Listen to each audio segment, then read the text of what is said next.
جبکہ آپ نے دیکھا ہے کہ امریکہ اور پاکستان میں جو بھی ثالثی کام پاکستان نے کیا ہے، امریکہ کی جو لڑائی تھی ایران کے ساتھ، اس کے لیے پوری دنیا، جو خاص طور پہ چاہے ہمارے پاکستان ہو یا ہماری برادر مسلم کنٹریز ہوں، وہ سب لوگ بڑے پریشان تھے۔ اور آپ نے یہ بھی دیکھا ہوگا کہ مزے کی بات یہ ہے کہ ہمارے جتنے بھی نجومی حضرات تھے، انہوں نے اس کے متعلق بہت ساری باتیں کرنی شروع کر دی تھیں کہ بھئی اب قیامت آ گئی ہے، اب یہ دنیا میں یہ ہو جانا ہے، اب یہ ہو گیا وہ ہو گیا۔ لیکن میں اس کے لیے پاکستان کی تعریف کیے بغیر نہیں رہ سکوں گی کہ انہوں نے جو کردار نبھایا ہے اس وقت، جس کی ہمیں بہت ضرورت تھی، اور کوئی بھی شخص اس وقت تک جو ہے آنے کے لیے تیار نہیں تھا، سب کو یہ خوف تھا کہ یہ جنگ نہیں رک سکے گی، لیکن اللہ کا لاکھ لاکھ شکر ہے کہ پاکستان نے یہ سٹیپ فارورڈ کیا اور انہوں نے اس میں حصہ لیا اور اس جنگ کو رکوانے میں کامیاب ہو گئے۔ لیکن اب سوال یہ پیدا ہوتا ہے کہ یہ ایران کے لوگ تو ضرور اس پہ کریں گے، کیا ہم لوگ ڈونلڈ ٹرمپ یا ان سے نیتن یاہو سے امید کر سکتے ہیں کہ نہیں؟ یہ بہت بڑا سوالیہ نشان ہے۔ لیکن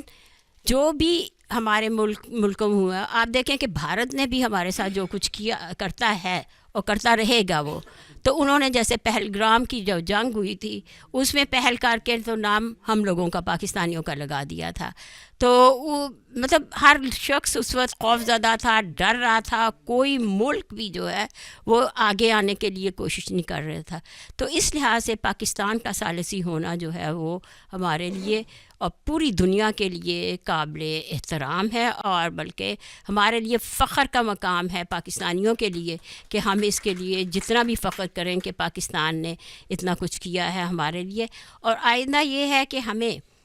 بینگ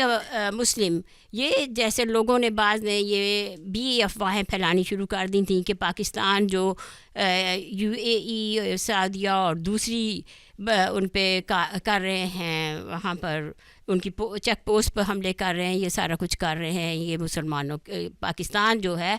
وہ کیا کر رہا ہے؟ امریکہ کا ساتھ دے رہا ہے۔ لیکن ہم لوگ، کیونکہ آپ لوگ جانتے ہیں ہم پاکستانی ہیں، ہم تھوڑے جذباتی بھی ہو جاتے ہیں اور ہم ان باتوں کو اور زیادہ اچھالتے ہیں، لیکن پاکستان نے یہ ہمیں پروف کر دیا کہ نہیں، یہ پاکستان جو ہے امن پسند ملک ہے اور انشاءاللہ امن پسند رہے گا۔ اور یہاں جہاں میں اس کے ساتھ ہی میں شکریہ ادا کرنا چاہوں گی ڈی ایم ٹی وی سے ڈاکٹر لیاقت ملک کا، اور ہمارے بڑے ہی پیارے بھائی وسیم کا، جنہوں نے ہمیں بلایا یہاں پر۔ صحافیوں کو میں ڈاکٹر صاحب آپ کی خاص طور پہ مشکور ہوں کہ آپ نے اور وسیم نے صحافیوں کو آج جو عزت بخشی ہے اور ہم سب لوگوں کو احترام دیا ہے، ہمیں یہاں بلا کے آپ نے پوری دنیا میں بتا دیا ہے، جو کہ صحافیوں کو موسٹلی وہ عزت نہیں دی جاتی کہ ہاں ہماری کوئی عزت ہے، ہم اس دنیا میں رہتے ہیں اور ہماری عزت جو ہے، اگر ہم لوگ نہیں ایک دوسرے کی عزت کریں گے، ایک دوسرے کا ساتھ نہیں دیں گے تو یہ نہیں ہوگا